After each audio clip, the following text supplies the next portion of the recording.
Hello, everyone. I'm pleased today to have with me Dr. Robert Trivers. Dr. Trivers is an evolutionary biologist who concentrates on social theory based on natural selection and on evolutionary genetics. These happen to be the backbones of all biology.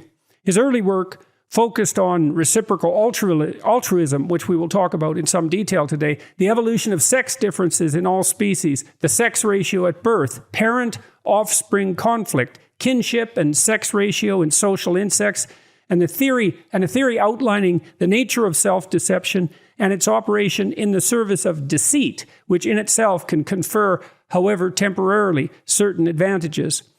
He then devoted 15 years of his life with Austin Burt to reviewing the vast topic of selfish genetic elements in all species, except bacteria and viruses. These are genes that do not benefit the individual with the genes, but spread because they have a within-individual selective advantage. In 2011, he published a popular book, Deceit and Self-Deception, Fooling Yourself, the Better to Fool Others, published in the US as The Folly of Fools. It's been translated into 11 languages, including Korean, Chinese, and Taiwanese, and is widely regarded as a definitive treatment of the subject. In 2015, he published a personal memoir, Wildlife, Adventures of an Evolutionary Biologist, translated into Spanish and Polish. A side note, Dr. Trivers also served as the undergraduate advisor to Dr. Heather Haying and Dr. Brett Weinstein, who are both well known to the audience that frequents these dialogues. Welcome, Dr. Trivers. It's very good of you to agree to talk with me today.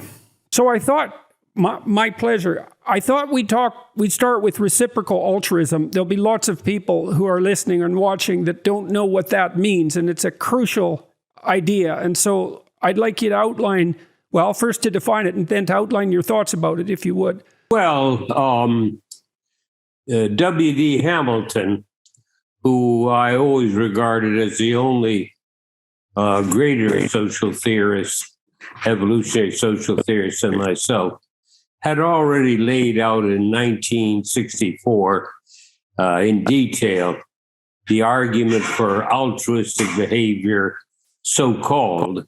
Altruistic is something that lowers your own reproductive success, called fitness, but I never liked the term fitness because it had connotations that could get in the way of your understanding. Whereas reproductive success directly described what we're talking about, the number of surviving offspring you left. So an altruistic act is one which lowers your production of surviving offspring and raises the production of surviving offspring of the recipient of your altruism. Now, if you're related, then the gene or genes involved may enjoy a net benefit. So indeed, you're related to your children typically by a half, and yet you invest in them as a key vehicle to your reproductive success. But Hamilton extended the system laterally, so nephews and nieces might not be direct descendants of yours, but still, you could be related to them by a quarter, let's say, in which case the benefit would have to be greater than 4 times the cost for the behavior to be selected. So that was the first step.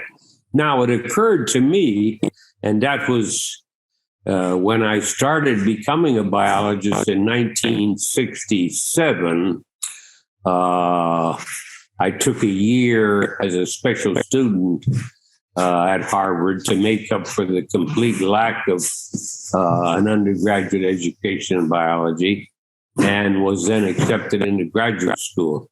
In any case, I thought it was obvious that there was a second kind of altruism in which I did something nice for you, and at a certain point in the future, you did something nice back to me. So it was reciprocal. And as long as benefits were greater than costs, which one assumes they would be, otherwise you wouldn't be selected under any regime for them, then there could be a net benefit of this transfer. The problem with reciprocal altruism was what happens with the so-called cheater. That is, the system automatically selects for someone that receives the benefit but doesn't bother reciprocate. Well, if they don't reciprocate at all, you cut off any future altruism toward them. And so each act of failure on their part results in a source of altruism being cut off. So the more interesting phenomenon is where you cheat. That is, you give back less than you got, but you're still giving back a benefit. So they still receive a benefit. They just don't receive the benefit that they, quote, ought to or would if the system was egalitarian and fair. And those words, fair and just and so on, I felt actually emerged from reciprocal altruism precisely because they evaluated the costs inflicted versus the benefits received. So you had subtle cheaters, which reciprocated to a degree and enough so that you enjoyed a net benefit, but not as much as you, quote, deserved. And so that was the dynamic of reciprocal altruism, was the cheater. Detection of the cheater wasn't so difficult, but how to interact with the individual so as to change his or her behavior, that was an more interesting problem. So a colleague, I think a graduate student at Harvard, had happened to write a paper reviewing the emotions associated with altruistic behavior. He didn't have any particular theoretical orientation or evolutionary, but he reviewed the subject. And I remember going to him. I took a class on morality, something like that, specifically in order to learn enough about human behavior related to reciprocity to flesh out my paper. But the first class I saw that the graduate student who was a teaching assistant had already written a paper doing exactly what I hoped to learn by sitting in on a class. So I went to him and asked if I could sit and read his paper, let's say in his office, and take notes. And he said, hell, I'll give you a copy. And I thought, Almighty God, that's an act of altruism that I can surely benefit from. And so he gave me a copy. I promptly dropped out of the course and actually molded the second half, i.e. the content of my paper into different categories were just drawn straight out of his work and reorganized a bit so as to fit the logic I was pushing. I hope that's not too complicated or too much detail. No, it's exactly right. So why concentrate specifically on reciprocal altruism? I mean, obviously tied up in that is cooperation, mutual benefit, and then also you discuss the problem of cheating and cheating deception, or detecting cheating. And deception, of course, is a way of making cheating difficult to detect. And so you're focusing your biological inquiry on what we would intuit as moral issue associated with cooperation, the moral issue associated with deviation from that cooperation. Is that a reasonable way of looking at what you've been doing? Well, what I did, when you say what I've been doing, I actually did write a paper called Reciprocal Altruism 30 years later and tried to bring the subject up to date. But in general, I didn't do that on any of my papers. That is, I wrote the paper and that was it. I wrote a paper on parent-offspring conflict. I don't think I've ever written a second one. I wrote a paper on haplodiploidy and the evolution of social insects, where I took kinship theory, Hamilton's kinship theory, and applied it rigorously to the unusual situation of ants, bees, and wasps, where males only have one set of chromosomes, they're haploid, and females have two, they're diploid. And that leads to unusual degrees of relatedness. Indeed, it's the only case in nature, other than identical twinning, where you're more related to someone other than your own offspring, namely full sisters. In a haplodiploid system, you're related to them by 3/4, but you're only related to your brothers by 1/4. So it cancels out to give you half. And that's how people thought about it for a couple of years. But it's obvious to me that you don't average them. If one is 3/4 and the other is 1/4, then you're selected to invest much more heavily in those that you're related by 3/4 and much less in those that you're related to by 1/4. How do you envision the relationship between reciprocal altruism and the structures of society and the moral structures that guide society? I mean, I would almost be thinking off the top of my head. It's been quite some time since I've thought about it.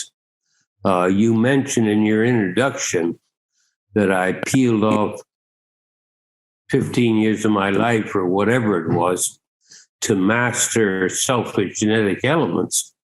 That's selection below the level of the individual. Hamilton was conscious of it, but it was Austin Burt, my co-author, who was the first to see really deeply into the literature and start to reorganize it. So the entire subject of genetics, evolutionary genetics, was reorganized around the concept of selfish genes and the conflict they have with others, both between closely related individuals and within individuals. So now you're asking me the relationship between reciprocal altruism and sort of society-wide phenomenon and so on. And I can't boil it down to a simple argument. Yep.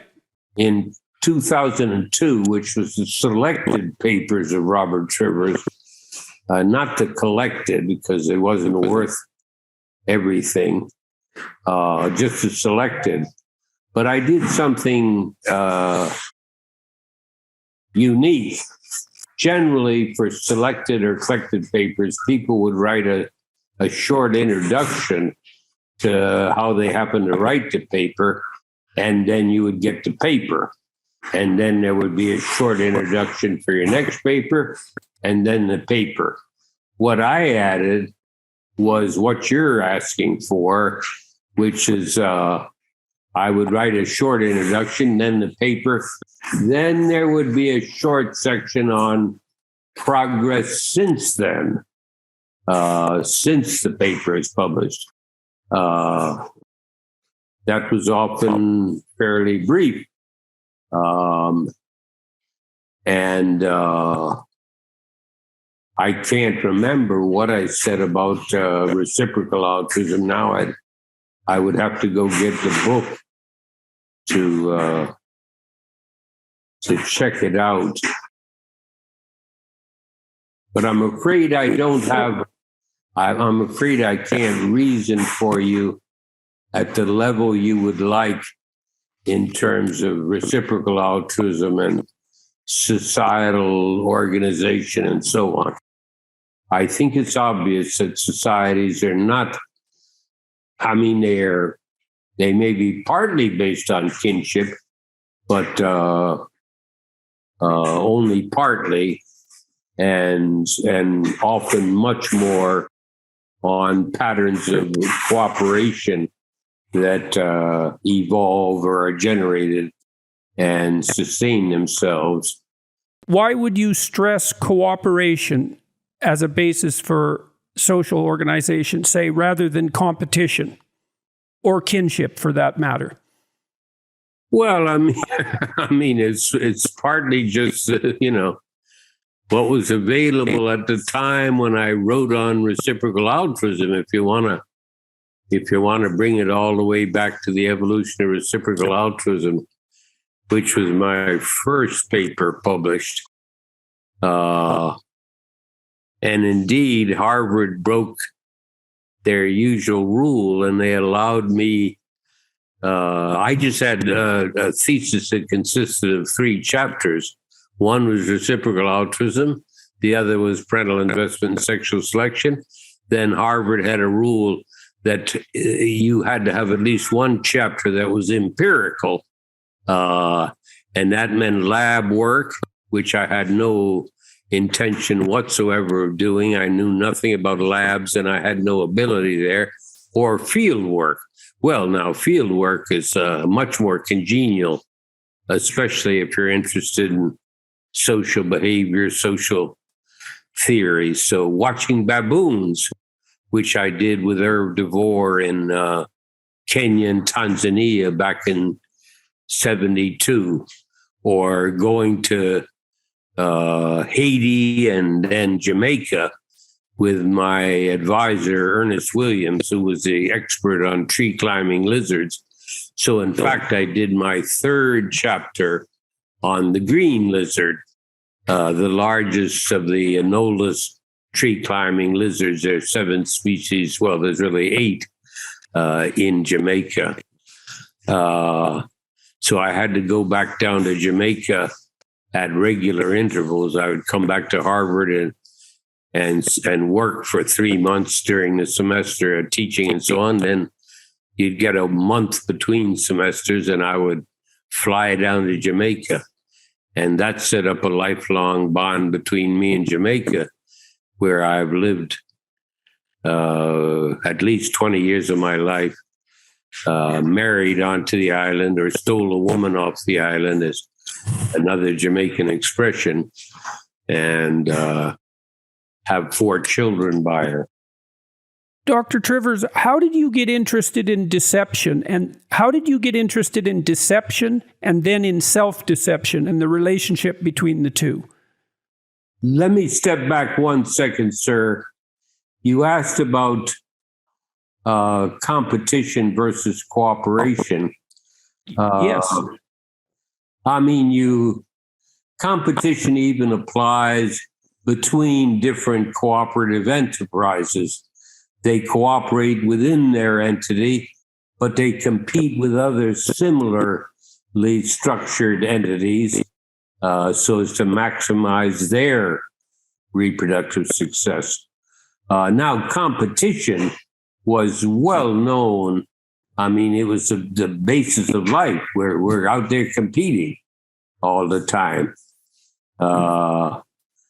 Cooperation was a subtler problem, which you had to figure out what the competitive natural selection advantage was.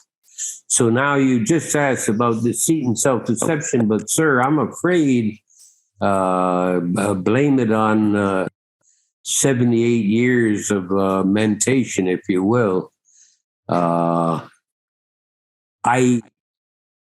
do know that by 76, in other words, reciprocal altruism was 71, parental investment was 72, Trivers and Willard, which was an interesting theory about tending to produce sons under these conditions and then daughters under these conditions. So, for example, if you look at a human hierarchy, people at the top end tend to produce sons with higher frequency, but people at the bottom end tend to produce daughters at higher frequency.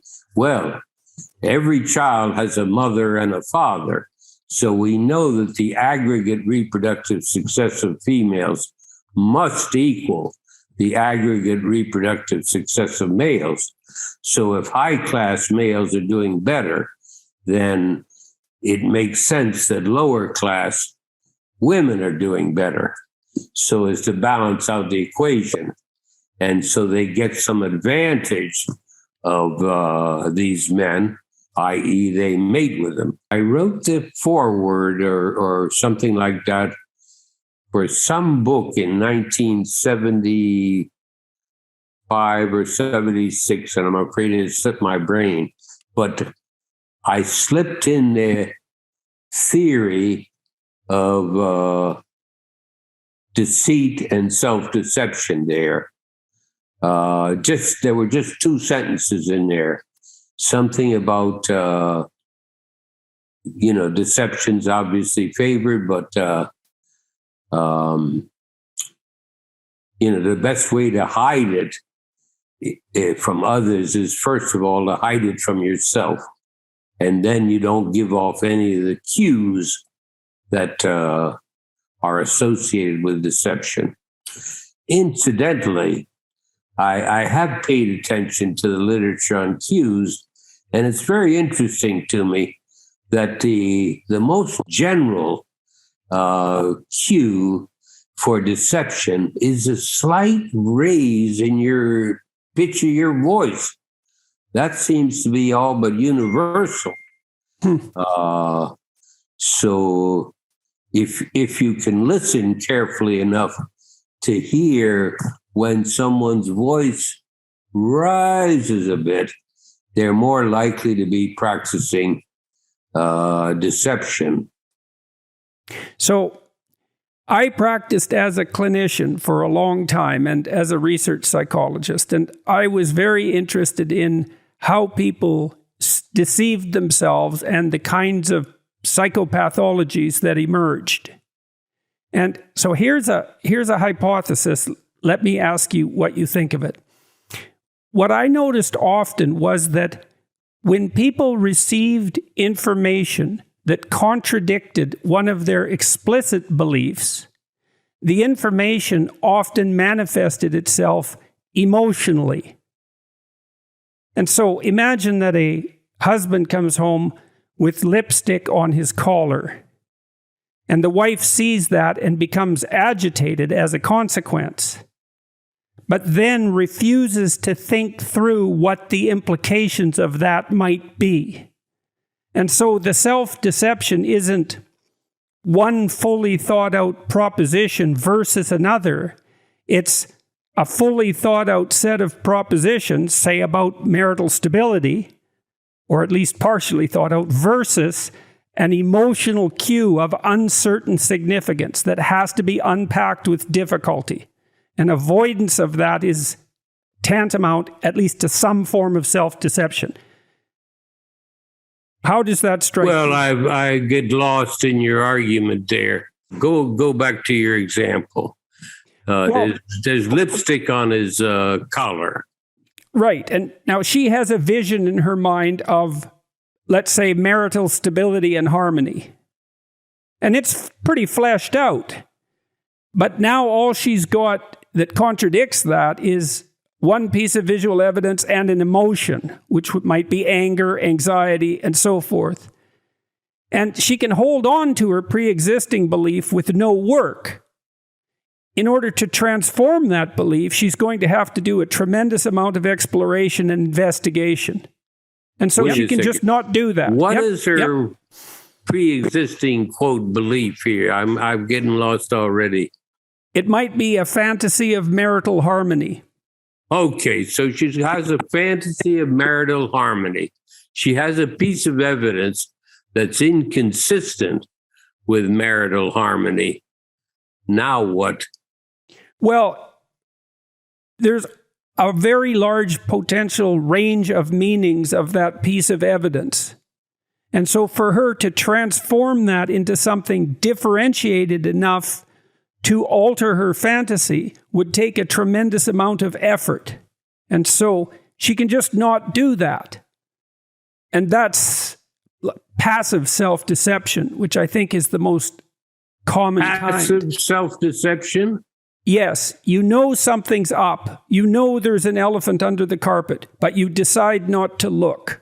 So I'm getting confused now. You've already seen it. You've seen the lipstick there.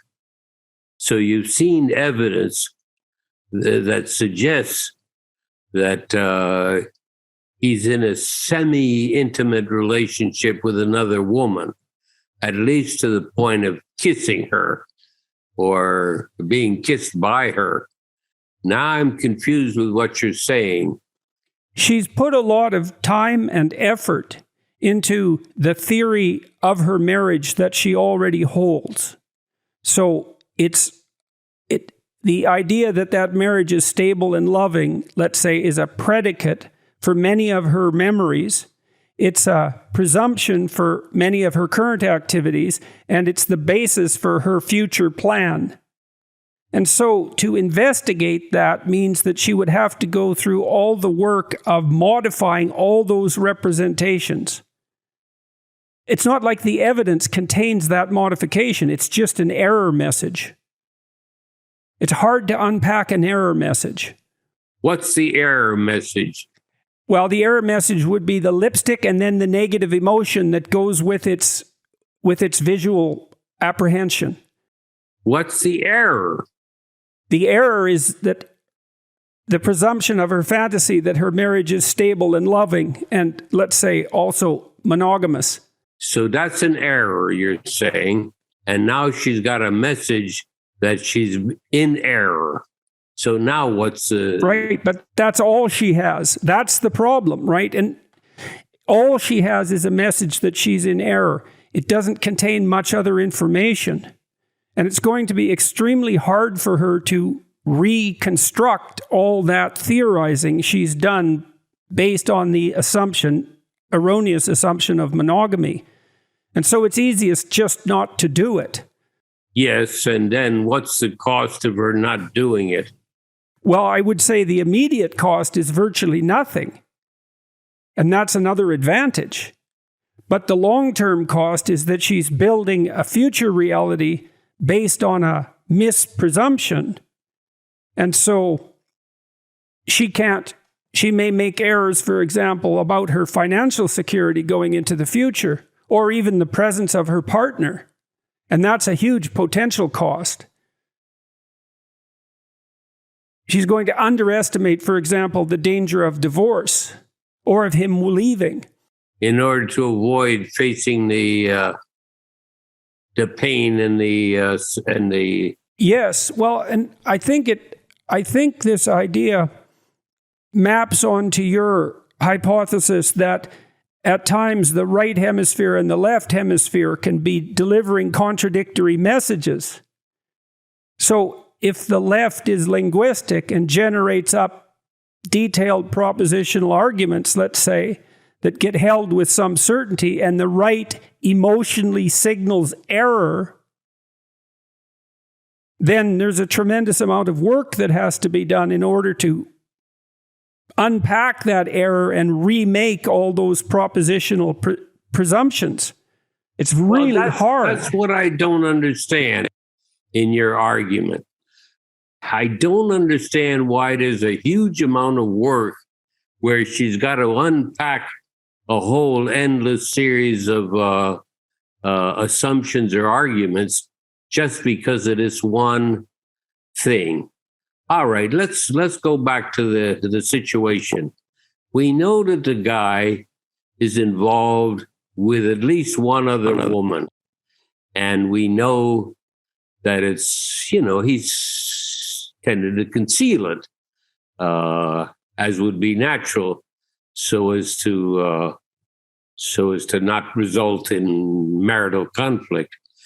Now, he messes up.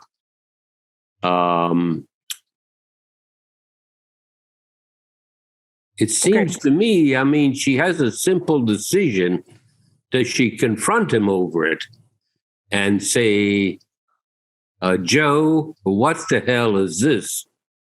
Or confront him whatever way she wants to. Okay, so imagine the complexity of that confrontation. And this is the sort of thing that I saw a lot in my clinical practice. So because he lied about that, she no longer knows whether anything he's told her or anything he's done is true or real. Because he's violated this basic presupposition of trust. And so part of the reason she's going to have a major emotional reaction to that is that she now doesn't know whether she can trust anything about him, and may have to reevaluate all her perceptions of him, even those that are part of the past. Yeah, go ahead. So what? Well, so there's a tremendous amount of work associated with that. And part of what our certainties do, as far as I can tell, is inhibit anxiety and doubt, almost by definition. And so now if you've discovered that you can't trust someone because they violated a fundamental presumption, then every part of the way you look at the world that's predicated on that trust has now become unstable. Well, now that is such a strong statement. You say everything that is associated with that violation of trust is now subject to reevaluation and so forth and so on. That's, I don't know, you're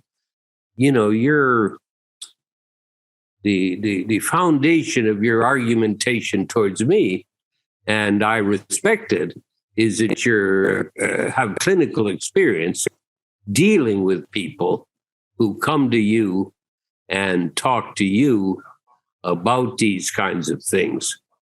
So I think that's a good objection.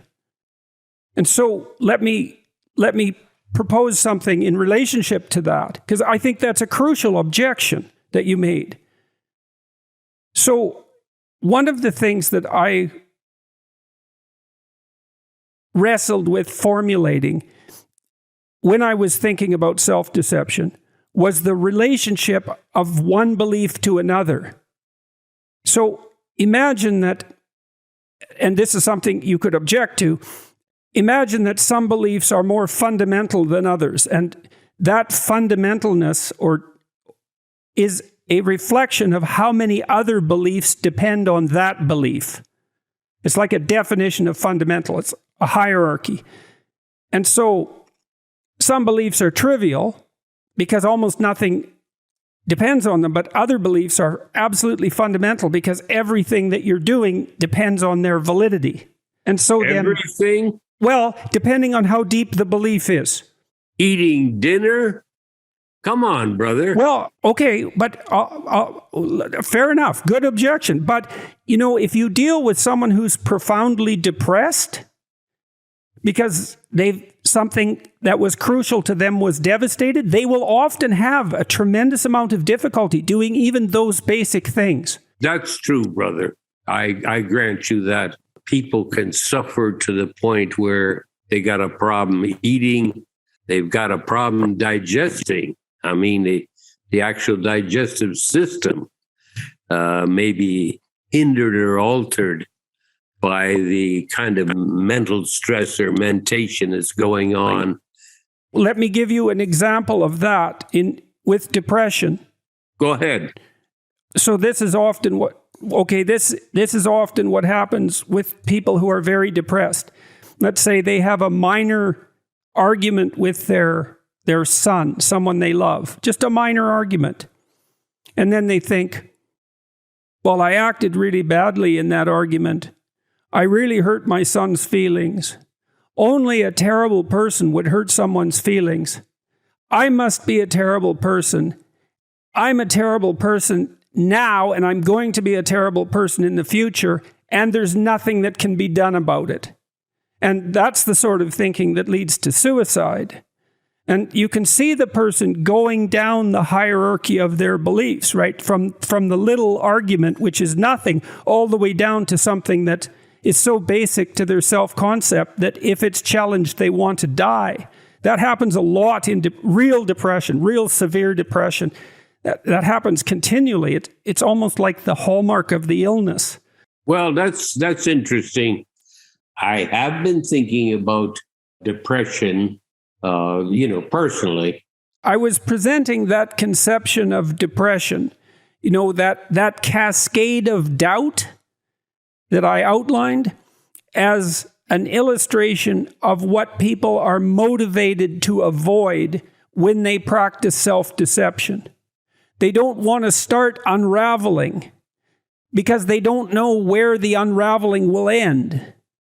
So they're afraid of that.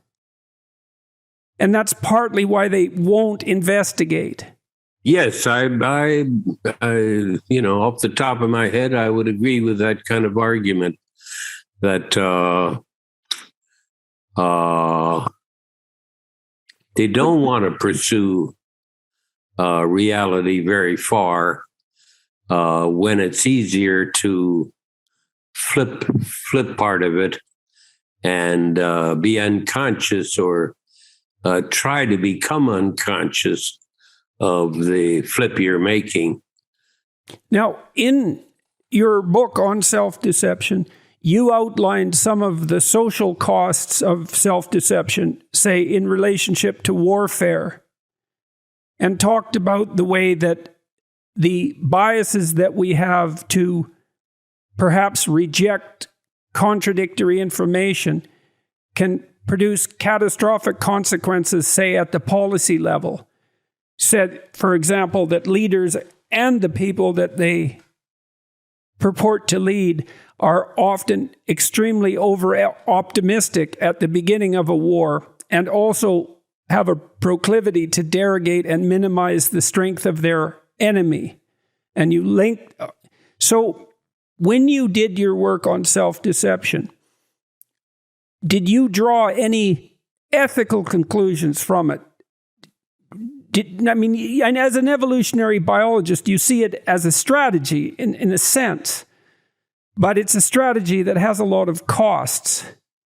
Initially, I was very much down on both deception and self-deception. I was very much biased towards the truth and honesty. Then, I think when I saw the degree to which deception was advantageous. You mentioned in the book having lots of examples from other animals of deceptive behavior and even morphology. And then self-deception, I was against, doubly, if you will. Because you're deceiving yourself. So you're both the victim and the victimizer, as I imagined it. Then I came to kind of relax about both of them. I saw situations in which deception is something I would practice consciously, But again, it might have to be a fairly serious situation in which you would have to construct a serious lie to get out of it. And I know there have been situations in my life, not too long ago, where I've spent a lot of time constructing a deception that gives off the minimal amount of cues so that it's hard to detect, if you will. When I walked my clients through situations where they had to construct deceptions to avoid, let's say, some serious consequence, or maybe to gain some serious advantage, which often backfired in the long run, one of the things that seemed useful to do was to trace back into their story the events that led to the necessity of the deception. There's a Canadian songwriter who wrote a line that struck me in this regard. He said, "There is no decent place to stand in a massacre."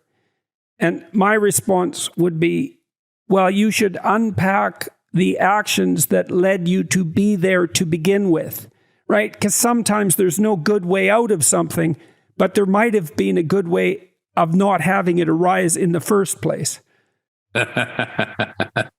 There's no decent place to stand in a massacre. Does that include the victims? Well, that's a good question, isn't it? If you've been a victim, let's say, you've been a victim, and genuine victim, I saw this in my clinical practice a lot as well. Despite the genuineness of your victimization, it still might be useful asking yourself if you did anything that you could change that increased the probability of that victimization. Increase the probability that it did happen? Yes, that you were victimized. You might say, for example, you might want to address your vulnerabilities. So here, let me give you an example, okay? Imagine that I had clients like this. They were women who had been in sequential abusive relationships. Yes. Okay, so they were victims, and often of extremely violent and sometimes psychopathic men. Yes. And what I would help them do, because I couldn't deal with the psychopathic men, they weren't there, was to unpack elements of their actions and assumptions that might have increased the probability that they would enter into those relationships. I can remember cases, though not in much detail now, where I noticed a particular woman who seemed to go from abusive relationship to abusive relationship. So she would sometimes flee an abusive relationship literally by changing the city she lived in. This is in the U.S. But then what was so striking to me was I would visit her or see her. She was not an intimate a friend of mine, but a close friend, if you will, or potentially close friend. And I would see, by God, she's gone and found somebody else that's abusive in this new situation. So she's drawn to them in some way, or at least she's not averse to them. She doesn't have her guard up, and she may indeed be attracted to some element of them that is associated with them being abusive. I'm sure, given your clinical practice, you must have examples of this kind of stuff. Here's something to think about in that regard. Oftentimes, women who find themselves in those situations aren't sophisticated enough, for one reason or another, to distinguish between power, aggression, and competence. And so when they see someone acting aggressively, they infer competence. Uh-huh. So part of unpacking that would be to help them distinguish between those two, to know that there is a distinction between the raw expression of power and competence. Well, there certainly is. I had no idea that was that confusion was involved in the behavioral problem we're talking about. But certainly, Jesus Christ, there's a difference between competence and abuse. Okay, well, I was speaking with an evolutionary psychologist, David Buss, Yes. just yesterday. And David Buss has looked at the relationship between dark triad behavior, so that's narcissism, Machiavellianism, and aggression. I might have the third one wrong, but that's basically it. Now, younger women, younger inexperienced women are much more likely to be attracted to dark triad guys. And that's partly, as far as I can tell, because they haven't had the experience to distinguish between narcissism, let's say, and success, and the confidence that comes with success. And that's an example of that inability to distinguish between aggression and competence. Now, the aggression might be necessary to deal with free riders and cheaters. So you're saying, are you, that some of these aggressive men might be attractive to women precisely because they would be hard on the malevolent types you're talking about? Yes, exactly that. The capacity for male aggression is necessary, and it's part of what makes men attractive to women. You can see that in their fantasies. So the most common forms of pornographic fiction that women read feature surgeons, pirates, vampires, billionaires, and unfortunately, I can't remember the other one. But they're men who have, you could say, power, but that's not it. I don't believe that. I believe it's something like competence and the ability to use aggression when necessary. And then the narcissistic men, they're parasitizing that. In some sense, they're mimicking that, and that's why they're attractive to inexperienced women. Mm-hmm. Plausible? Sure. When I see the political arguments that take place now, the accusation that the male hierarchy is a, let's say, oppressive patriarchy, right? An exploitative structure. What I see in that is partially this inability to distinguish between power and competence, and also to failure to understand when aggressive action is necessary and desirable. And that seems related to the free rider problem. Yes, I hear you. No objections to that? None so far. All right, so let me go back to the idea of belief dependencies. So, we all say that some things are more important to us than others. We hold them more dear. So, the integrity of those core beliefs, I think, is related directly to the inhibition of negative emotion. Inhibition of what? Of negative emotion, anxiety particularly, and doubt. So the beliefs that are more important to us are beliefs that other beliefs depend on, and when they're threatened, it's very emotionally destabilizing and very hard on us from a physical perspective as well. Because when our core beliefs are disrupted, we don't know what to do, and therefore we have to prepare to do everything. That's the emergency response, right? That's fight or flight, I suppose, but it's very physiologically costly. And so I think sometimes people engage in self-deception so that they don't have to undermine their core beliefs and dysregulate themselves like that. That seems plausible to me, sir.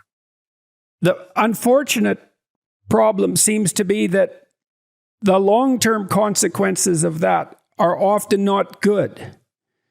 You ignore a profound danger at your peril, it saves you from the psychophysiological exhaustion in the present. But if the problem is really there, things unravel really badly in the future. Yes. So we could say that self-deception has its advantages, even as an adaptive strategy. And I think the idea that it can serve deception as a handmaiden, say, is a powerful idea, but it doesn't look like it's an optimal strategy. And so one of the things I wanted to ask you is there justification in evolutionary biology for, you said strategies compete, right? And so does that mean that there's an optimal strategy that we approximate, that we have an intuition of even? That I would tend to doubt that there's an optimal one. First of all, if there were an optimal strategy, why isn't everybody adopting it? Well, you may answer me by saying, well, it's adaptive, but not in all situations. Fine. But if it's always adaptive in these situations, you would expect them to get matched up together fairly quickly over time, wouldn't you? That's a good objection. Yeah. I mean, it's a tough one, right? I mean, you've also talked about runaway sexual selection. Okay, so this is an answer to the problem you just posed, possibly. I mean, one thing that does seem to have been selected for that operates across a very wide range of contexts, at least in human beings, is something like general intelligence. And the cortical expansion that produced that, and that's been selected by women. So I would say there's a domain general ability that might have been selected that worked in most situations, and that was more intelligence, at least with humans. That doesn't address the ethical issue exactly. And you said it was mostly being selected by women, female choice? Well, they're choosier.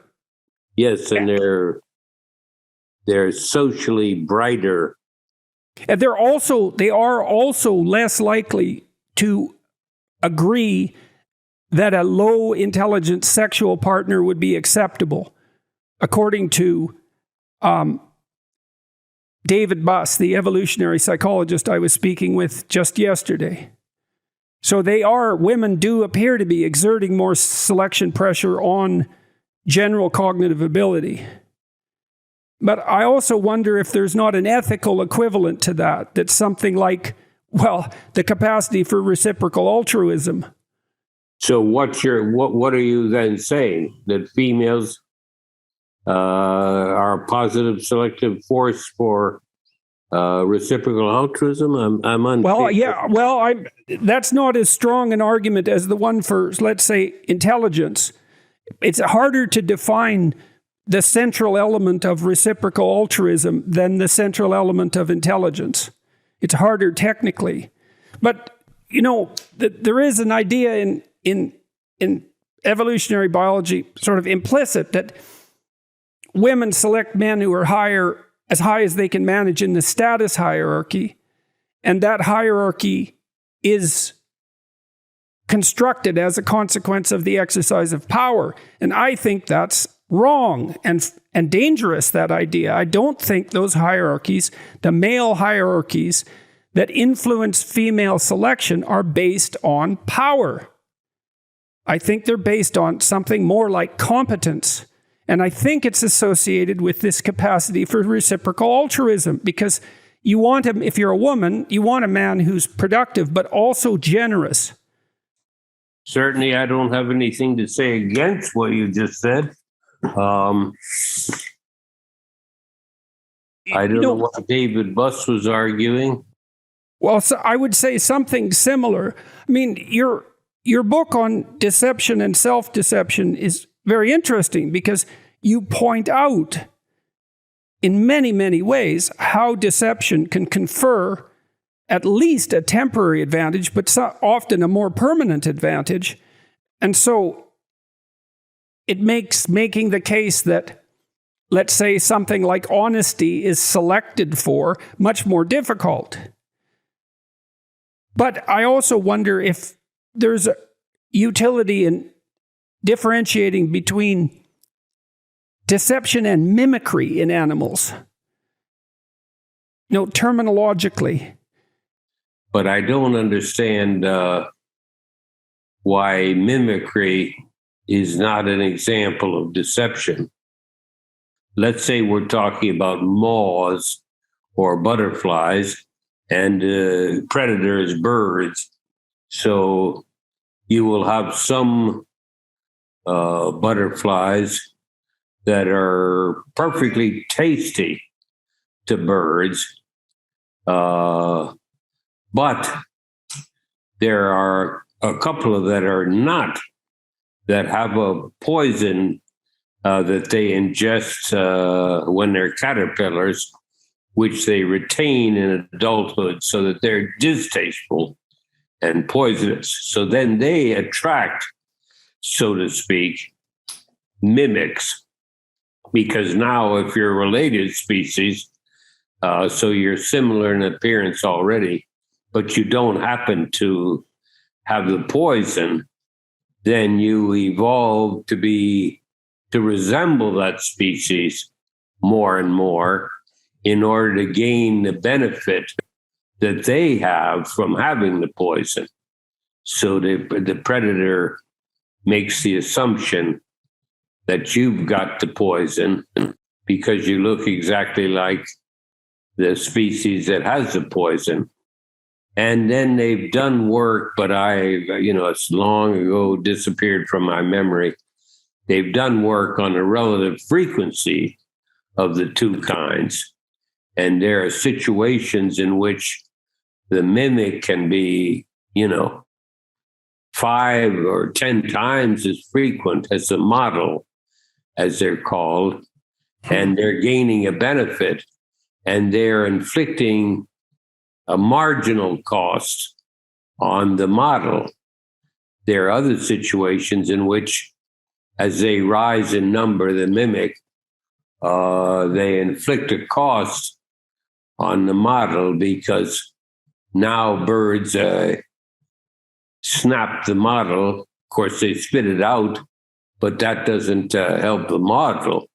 That just means the bird doesn't swallow the poison. You could make a similar case for narcissists. Imagine that the model is someone competent and confident and maybe assertive because of that, and productive and generous, but the mimic just mimics the confidence and assertiveness. And then there is a cost inflicted on the model, because if there are enough narcissistic mimics, then the existence of the model starts to become doubtful. You're absolutely right. And there's a rich literature on that. And I used to study it very carefully because I was interested in the interaction between deception and detection of deception. And of course, you toss in self-deception to bypass the initial problem. Did I tell you about the fact that deceivers have a slightly higher pitch to their voice? Yes, you mentioned that. That's very interesting. Very general. Do you know anything about the physiological mechanisms? Is that a stress response, or did anybody study why that is? It's stress due to fear of detection. Okay. That's believed to cause you to contract your belly when you're making a sound, and so it rises in pitch. As a side note, an interesting story from your book, you talked about one species of butterfly that could lay 5 different kinds of eggs to mimic 5 different kinds of poisonous butterfly species. Right. So let's talk about mimicry for a minute and deception. because they're so tightly interwoven. Human beings are very imitative. And so someone growing up can choose to mimic a particular model, let's say. And that model might be someone competent, or it might be someone narcissistic. And so you could mimic competence and become competent, or you could mimic narcissism and become narcissistic.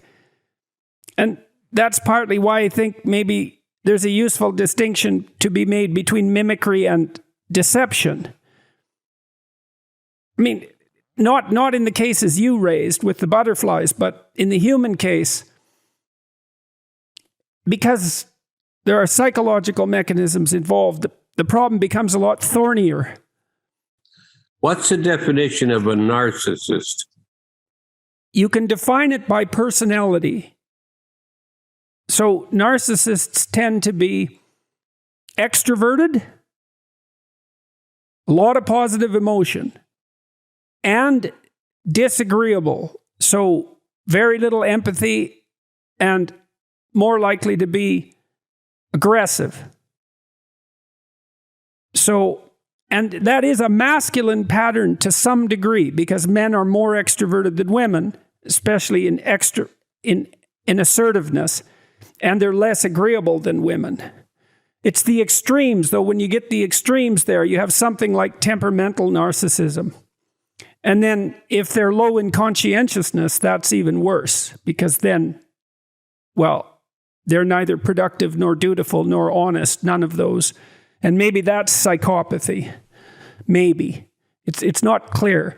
And then you could think about it socially, is that a narcissist is someone who assumes his or her status is higher than those around them would claim. There's a very important literature on psychopaths, because I found it was transformative when I read these papers. They were written by Canadian mathematicians, and there was a psychopathic scale that someone had invented. Robert Hare, I believe, invented the scale. Well, psychopaths, there are violent psychopaths, and they are, of course, of a considerable danger, but they are outnumbered by non-violent psychopaths.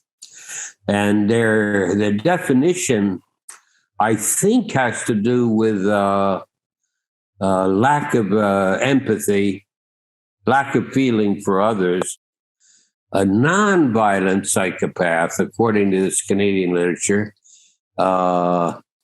they studied. Was it the propagation of exploitative psychopathic behavior in populations where there was no punishment for free riders? The reason is because I was thinking that, Krupp. Was that the name of the people? No, you were mentioning someone else in Canada, right? Yeah, Hare developed the scale, but he didn't do the work you're speaking of. Okay, Krupp. So let me hit the document now. I believe the paper you're referring to is Nepotistic Patterns of Violent Psychopathy, Evidence for Adaptation. Whether Krupp et al. Also held at a 1 to 3% frequency in a population. There, the notion was that the psychopath is held in a frequency-dependent equilibrium. In other words, it doesn't go down to zero, because when there's only 1% that's a psychopath, they're positively selected compared to the general population. However, when they reach 3% frequency, they're already bumping up against the upper boundary, so they're selected. You could also imagine that when their frequency declines in a given population, that people are much less alert to the possibility of psychopathy. And so then the deceptions that they engage in are less likely to be detected and they spring back into existence. Well, yes, but remember that's automatically true about these psychopaths, because they're held between a 1% to 3% frequency, which is low. As I mentioned in that the little paragraph there. In other words, they're when you're a psychopath, you're always appearing, but the percentage is only 1% to 3%, whereas the population itself is only experiencing a psychopath once every several generations. So selection is bound to be weaker on the detectors of psychopaths, although the fact that it doesn't rise above a 3% frequency does suggest that at that frequency, there's too damn many of them. And so people start paying attention. The fact that you just laid out, too, that even when psychopaths are relatively successful in a population, they don't exceed 3%, also indicates that psychopathic exploitation, which might be regarded as the purest expression of arbitrary, selfish power, is actually not a very good strategy. Well, I'd rather be the part of the 97% that wasn't a psychopath. I just found the whole argument of Krupp very powerful, because these psychopaths sure acted as if they'd been under selection, because they favored their relatives. Yeah, I didn't know that about psychopaths. I didn't know that, because, well, psychologists, when they're talking about psychopaths, they tend to generally assume that there's zero social relatedness governing their behavior. The fact that they favor kin is extremely interesting. I wasn't aware of that. Yes, indeed. Classically, psychopath is like as a negative trait. You and I aren't psychopaths. We have the positive trait. It's just like any other thing where there's a negative trait that's held at a low frequency, or it's at a low frequency, but basically it's being forced down to zero. But what this literature said was, for these psychopaths, it's not being forced down to zero. If it gets down to 1, it's being bounced back up. It probably oscillates between 5 and a half or something like that. But when it gets infrequent enough, it's definitely beneficial enough to stay in the population, Well, it could well be that effectiveness at low frequency, the effectiveness is dependent on the low frequency. So you might wonder what happens to societies where the psychopath incidence exceeds, say, 5%. Like, do you suppose those societies get exceptionally punitive? What do you suppose happens to knock down the psychopath percentage? That's a good question, my friend. And I don't have any answer off the top of my head. So this paper that you cited, one of the conclusions is that in light of Wakefield's 1992 definition of mental disorder, evidence that psychopathy retains nepotistic design features is at odds with psychopathy being a mental disorder, given that a diagnosis of mental disorder tends to be positively associated with the victimization of genealogical kin. It's not the case with Krupp's work. Absolutely not. And you see figure after figure with different relatedness categories and showing that the psychopaths are treating them better. Right. It's how much they score on the psychopathic scale.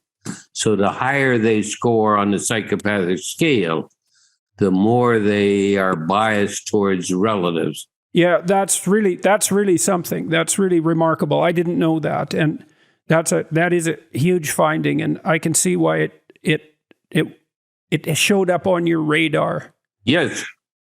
And it's also a very interesting definition of mental disorder, that you can tell if someone suffers from a mental disorder because they victimize genealogical kin.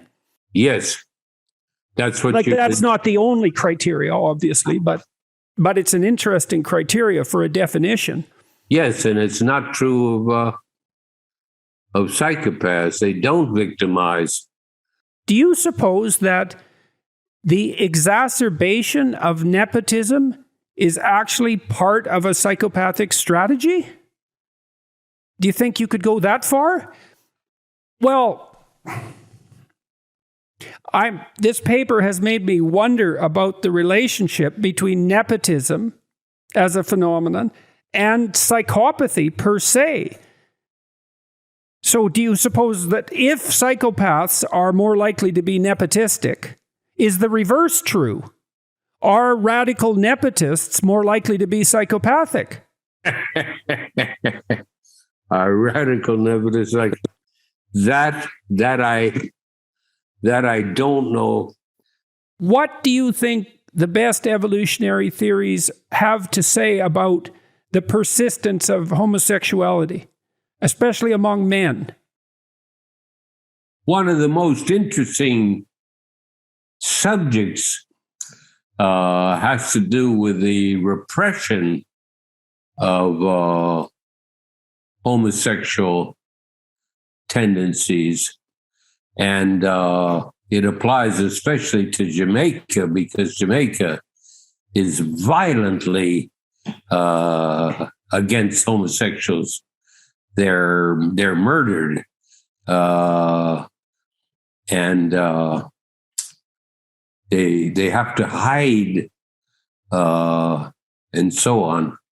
But anyway, what was I going to say about homosexuality? Evolutionary theory. Yeah. So there was an excellent paper published in Georgia, the state of Georgia in the U.S. You documented that in your book. I know the study. I believe they gave them a homophobia scale and then measured their penile erectile response to homosexual pornography, and found that those who were most homophobic, according to the scale, showed a significant increase in erectile function during exposure to the homosexual pornography, quite distinct from those who were less homophobic. Yes, and what they did was they showed them six-minute films, and the first was on a man and a woman making love. And then they graphed the penile growth in the homophobic and the non-homophobic. And they were statistically identical. Then they showed them a 6-minute movie of two women making love, and it started taking off like a man and a woman, but for a certain reason, it sort of leveled off. Again, there was no difference between the two categories of men. Now, the third one was the interesting one. That's where they showed them 6 minutes of two men getting it on, and the non-homophobic men showed a small and statistically insignificant increase in penis size. So in other words, they didn't respond at all statistically. Whereas the homophobic men started, and then they climbed, and then they kept climbing, and they got 2/3 of the way up to the level at which they responded to two women. And yet they denied any homosexual tendencies. These were all men that rated themselves as never had a homosexual experience, never had a homosexual fantasy, and never even had a homosexual thought, or so they said. So that was a fascinating result. That's H.E. Adams, I believe. Is homophobia associated with homosexual arousal? Probably it is. Are you aware of that paper? Only since I think I've heard of the paper before, but I reacquainted myself with it when I was reading through your book today. Right. Don't know if it's been replicated, but perhaps. I don't know. I don't know that. No, I don't know of it being replicated, but, again, I'm the stage in life where I'm not keeping up with new work. Well, I really enjoyed talking to you, and I really benefited from your work, and scientifically and practically, and I appreciate very much the fact that you talked to me today. And all right, Jordan, if there's nothing else, it was a pleasure talking to you, and God bless you and keep you. Thank you very much, sir. Very nice talking with you.